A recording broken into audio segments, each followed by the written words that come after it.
Hello all. Okay, Chapter 10, Standard Costs and Variances. Let's do a problem solver drill.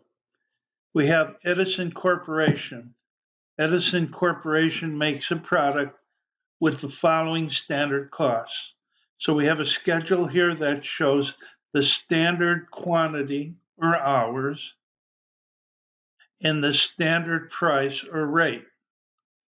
So then we're listing direct materials, direct labor, overhead. We have the standards for each. When we multiply the standard quantity times the standard price, we get the standard unit cost for materials, for labor, and for variable overhead. If we added them all up, we'd get a total. And the total in this case would be 5710. In the next schedule, we show the actual results that the company experienced. So up here we have the standards, the benchmarks that they've set. Now in this schedule, we have the actual results. So they budgeted for 5,700 units of output. They actually produced 5,600 units. The raw materials used in production, 28,470, but the raw materials purchased was 32,700. So you want to look for this relationship. We purchased more than we used. Direct labor hours were 4,400. The actual price of the raw materials was $7.10 per gram. The direct labor rate was $18.90, and the variable overhead cost was $6.70 per hour. When it comes to variable overhead, the company applies variable overhead on the basis of direct labor hours.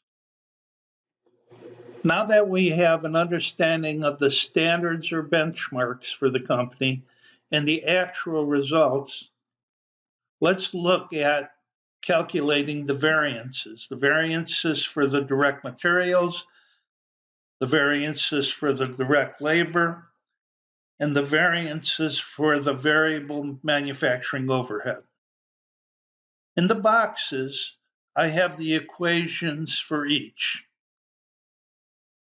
To the right, you'll notice that I built a model as well. I'm going to take you through both to make sure that you have a clear understanding of what's going on here. So let's start crunching numbers by calculating the variance for the raw materials. First, we're going to do the raw materials quantity variance, and then we'll follow up by doing the raw materials price variance. Let's look at the model first. You'll notice that I have the model labeled with 3 sections. In section A, I have the actual price paid for the materials times the actual quantity purchased. So section A deals with the purchase of the materials, the price paid, the quantity actually purchased. Both numbers are given in this problem. You'll notice that we paid $7.10 per gram, and we bought 32,700 grams of product. So when you multiply the 710 times the 32,700 grams that we purchased, we spent $232,170. Now let's take a look at section C. In section C, I have a column labeled SP, or standard price, and a column labeled SQ, or standard quantity. Now remember, standards are our benchmarks. They are what we expect. So the standard price would be the price per gram that we expect to pay. The standard quantity would be the quantity that we expected to use. So in this problem, again, the standard price is given at $7. Now, the standard quantity is not given.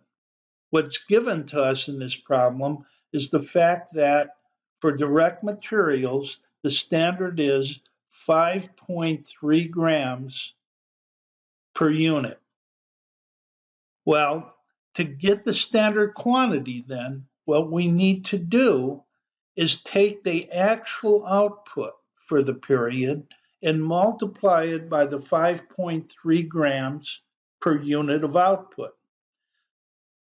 In this problem, you'll see that we have the originally budgeted output of 5,700 and the actual output of 5,600.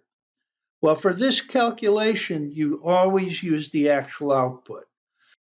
So we're going to take the actual output of 5,600 and we're going to multiply it by the 5.3 grams needed per unit of output.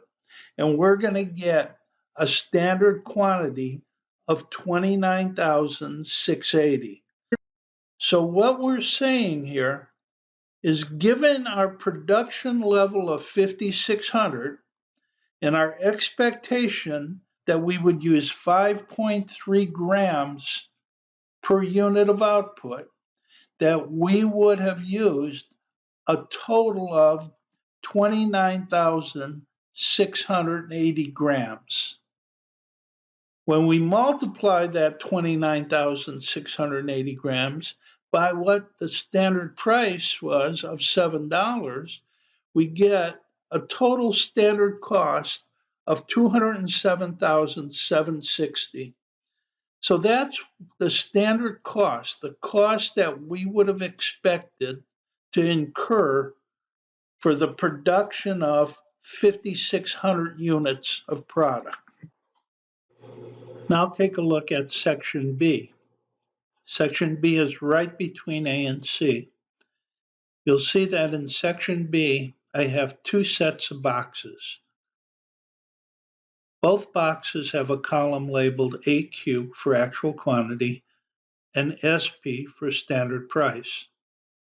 The top box will be used to calculate the price variance. For the actual quantity, we'll use the actual quantity that was purchased, 32,700. For standard price, we'll put in the $7 that we expected to pay. When we multiply the 32,700 by the $7, we get 228,900. So given what we purchased, and given our expectation of $7 per unit, we would expect it to pay $228,900. Now let's drop down to the second box. The second box is used to determine our quantity variance. The second box for actual quantity has 28,470 because the 28,470 are the actual raw materials used in the production process. The standard price again is $7. So we figured that it would cost us $7 per unit times the actual quantity that we used of 28,470. So when we multiply the actual quantity used of 28,470 times the standard price is $7, we get a total of $199,290. So given what we actually used at the standard price that we expected to pay, that would have been our total cost, $199,290 for the quantity produced. So now let's look at our quantity variance. Our AQSP total was $199,290. So had we used 28,470 grams of quantity to produce the 5,600 units of product, at a $7 standard price, it would have cost us $199,290. The other hand, the standard cost is $207,760. Because we thought we were going to pay $7, we thought we were going to use 29,680 grams in order to produce 5,600 units of output. Because we used less quantity than what the standard was set at, we end up with a favorable variance. Our favorable variance is $8,470, which is the difference between the $199,290 and the $207,760. So we have a quantity variance that's favorable to the tune of $8,470. Now you say, why is it favorable if it's in brackets? Well, brackets, anytime a variance is less than or equal to 0, it's going to be favorable because it means it's costing us less than what we expected. So when this is negative, it means costs are less for us than what we expected them to be. As a result, things are favorable. Now let's look at the price variance for raw materials. The price variance for raw materials can be determined by looking at Section A and Section B, the top box. In Section A, we showed you that the actual price was $7.10. The actual quantity that we purchased was 32,700 grams. When we multiplied the two, we said that we actually paid $232,170. For an actual purchase of 32,700 grams, we expected to pay $7 per unit. So in Section B, we take 32,700 times $7, and the cost should have been $228,900. So where we paid $232,170, we'd expected to pay $228,900 for the same quantity given the $7 standard price. The difference between the two is $3,270 more that we paid. So we have an unfavorable variance. Again, the variance is greater than 0, so it's unfavorable, meaning we paid more than we had expected to by $3,270.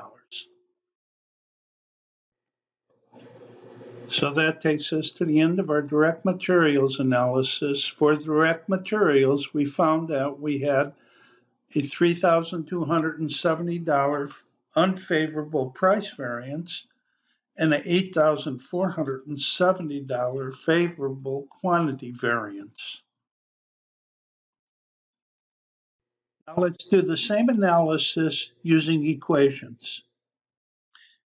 The equation for the materials quantity variance is shown in the box.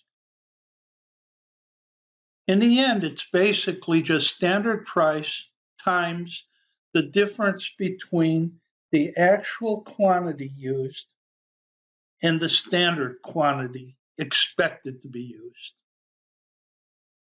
So in our calculation, we take $7 as our standard price. The actual quantity used was 28,470. The standard quantity would have been 29,680. So I'm going to take $7 times the 28,470 minus the 29,680, and I'm going to get a negative 8,470. The negative variance means it's favorable. The 8,470 is a favorable variance. It's favorable because it took us less grams to produce the units we produced than what we expected. Now let's take a look at the calculation for the price variance. To determine the price variance, you basically take the actual quantity and multiply it by the actual price minus the standard price. So again, in this problem, the actual quantity that we purchased was 32,700 grams. The actual price we paid was $7.10. The standard price was expected to be $7.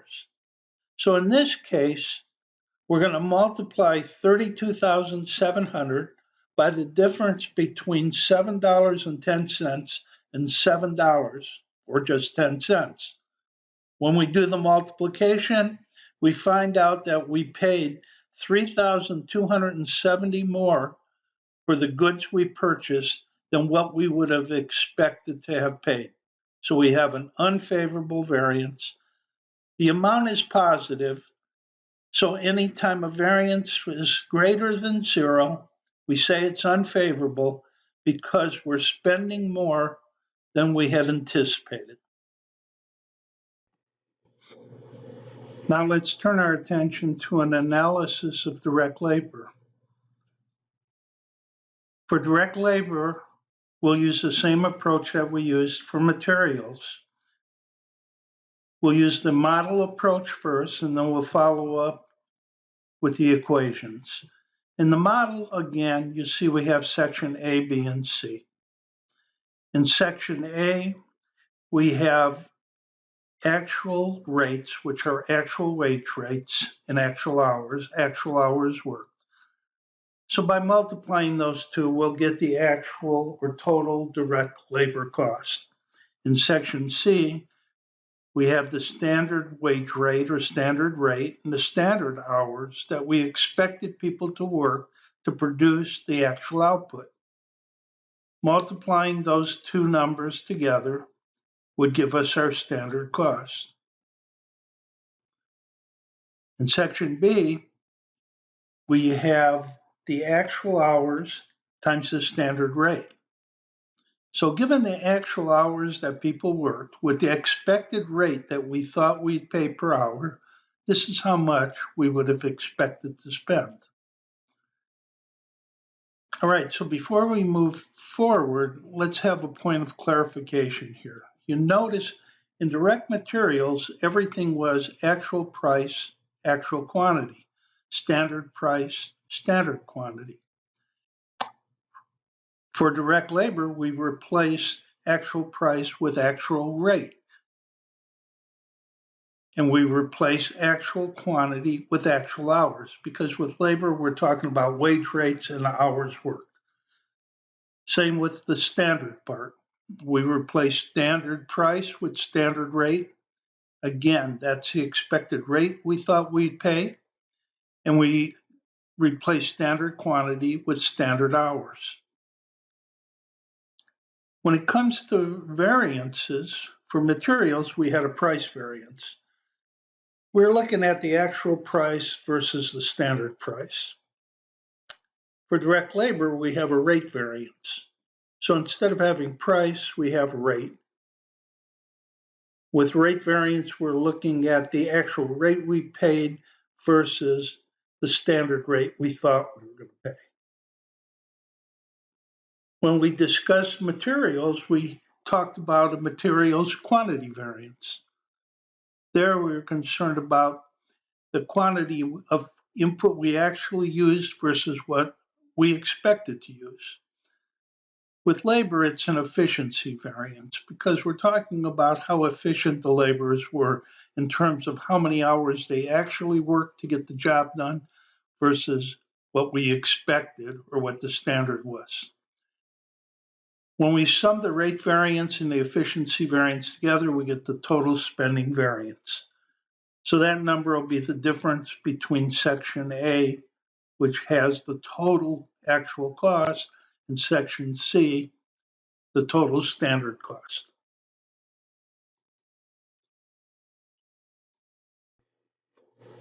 All right, so now let's fill in the cells of the model. First of all, let's look at section A. Our actual rate is $18.90 per hour. Our actual hours are 4,400 direct labor hours. When we multiply the $18.90 per hour by the 4,400 direct labor hours, we get a total spending on direct labor of $83,160. Now let's look at section C, where we'll calculate our standard cost. Our standard rate is $18 an hour. Our standard hours are going to be the actual output, which was 5,600 units. The hours needed per unit of output are 0.8. We multiply the 5,600 times the 0.8, and we get 4,480 standard hours. So our standard cost is the multiplication of the standard rate times the standard hours, or in this case, 80,640.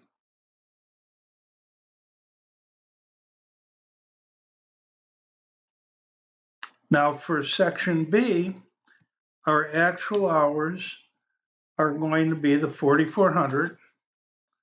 Our standard rate is going to be $18.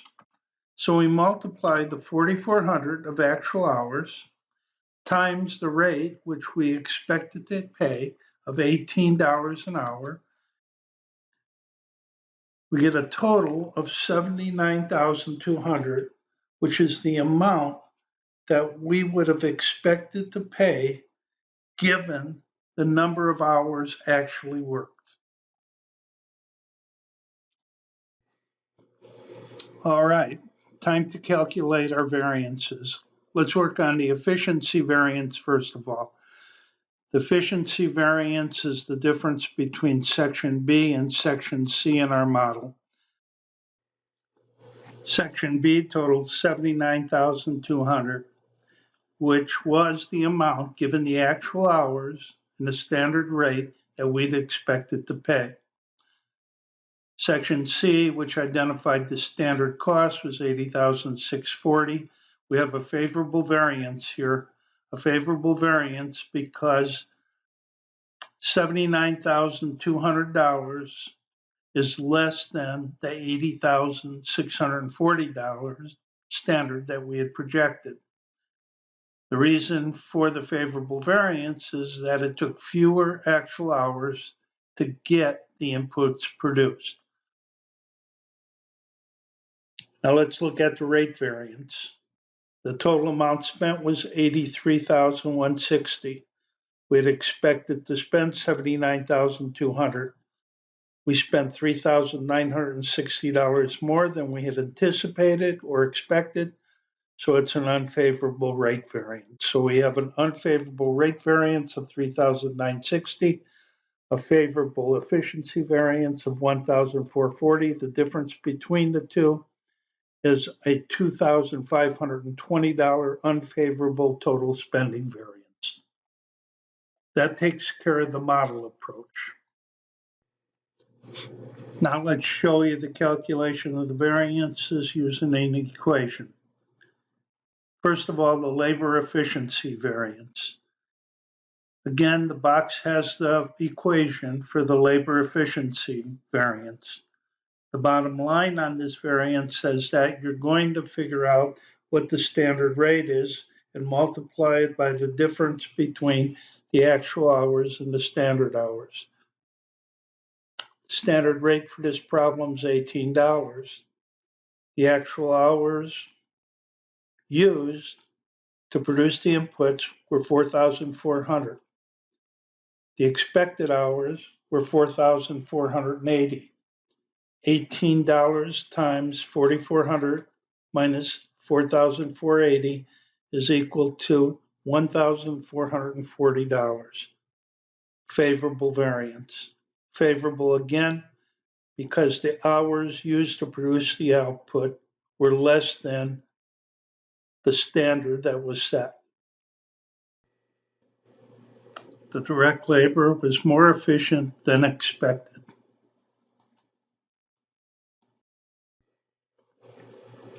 Now let's turn to the labor rate variance. The labor rate variance formulas again are in the box. And again, the bottom line is that we will take the actual hours and multiply it by the difference between the actual rate paid to the laborers minus the standard rate. In this problem again, the actual hours were 4,400. The actual rate paid was $18.90. The standard rate was $18.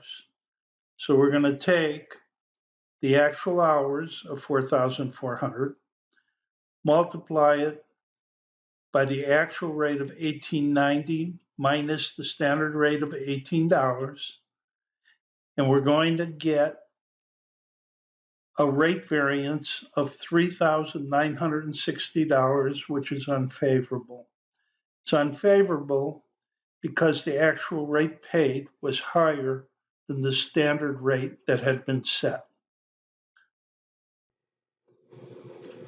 Once we determine the labor efficiency variance and the labor rate variance, we can total the two and get the total spending variance.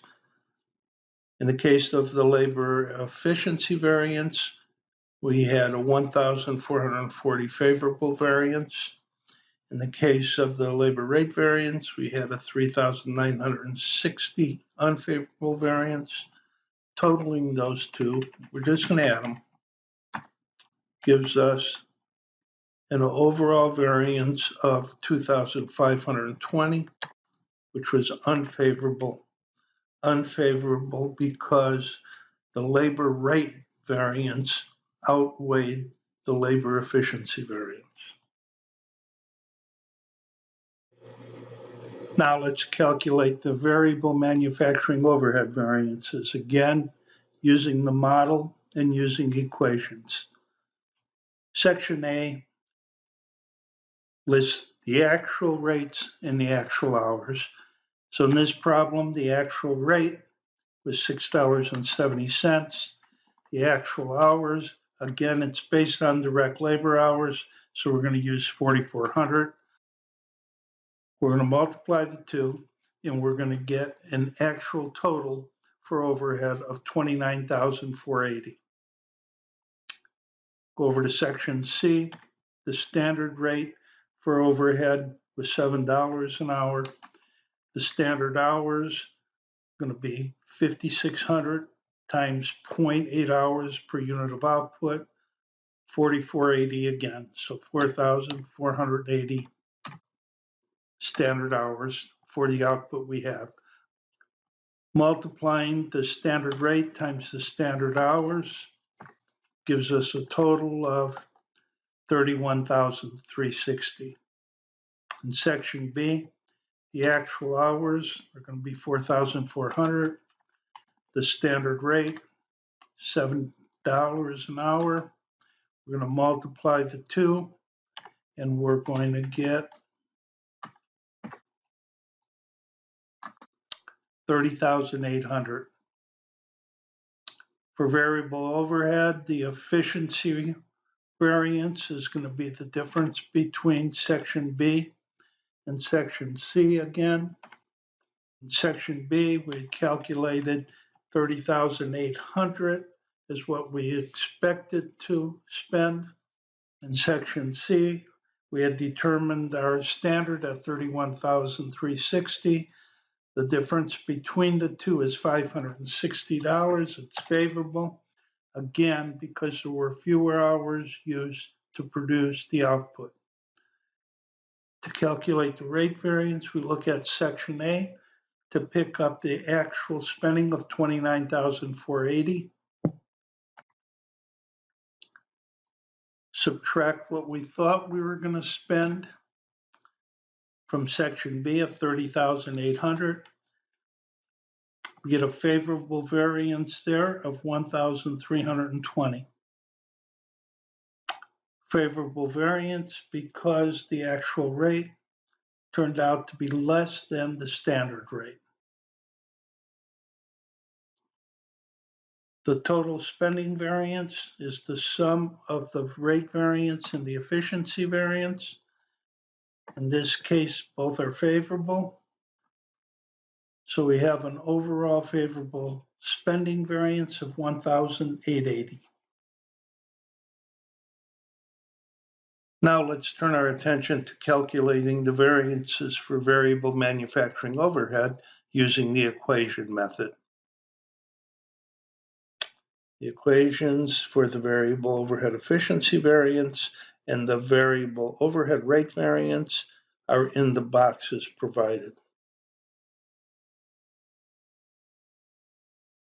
As you can see, the equation for the variable overhead efficiency variance can be broken down into an equation that basically says standard rate times actual hours minus standard hours equals the variance. In our problem, the standard rate was $7, the actual hours 4,400, the standard hours 4,480. Multiplying 7 by 4,400 minus 4,480 gives us a variance of 560. The variance is favorable. Favorable again because we used less hours than we had expected.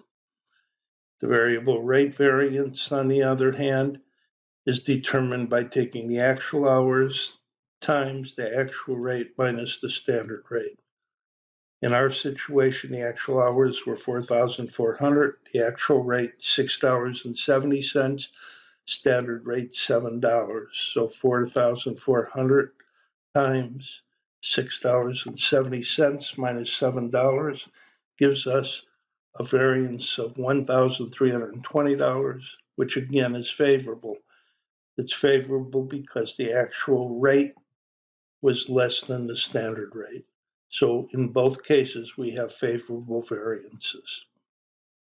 Adding the variances together gives us a total spending variance of $1,880, which would be favorable. You got the exact same results, whether you do the model or the equation.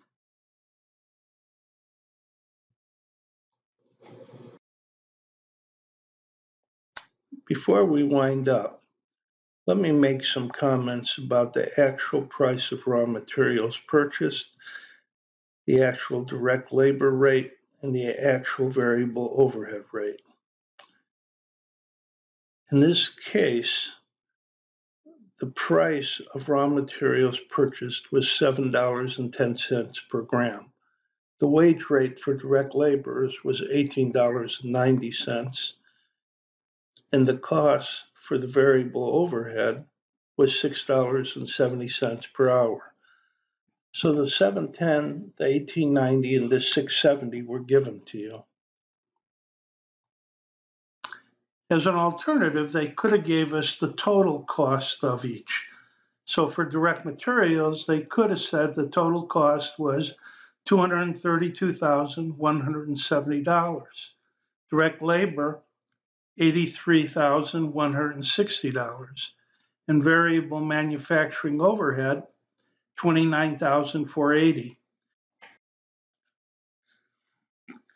In that case, you would take the total cost and divide it by the actual quantity of grams or hours. So for direct materials, you would have taken the 232,170 and divided by the 32,700 grams purchased to get the $7.10.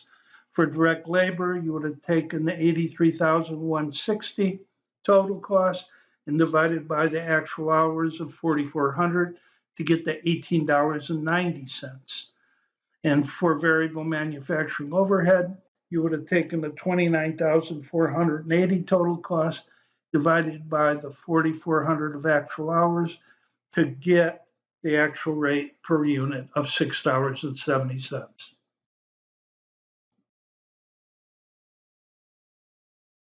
Another point of clarification involves the total spending variance. For both direct labor and variable manufacturing overhead, we were able to sum the rate variance and the efficiency variance to get a total spending variance. That would only work for direct materials if, in fact, the materials purchased equal the materials used. For our problem, that was not the case. For our problem, we purchased 32,700 grams of material and we used 28,470 grams. Because the price variance is based on the amount purchased and the quantity variance is based on the amount used, the two variances do not generally sum to the total spending variance, which is wholly based on the amount used. Okay, my friends, that takes us to the end of this chapter. This was a good comprehensive problem to understand the concepts and the calculations for this chapter. Time to do some drills. Again, good luck.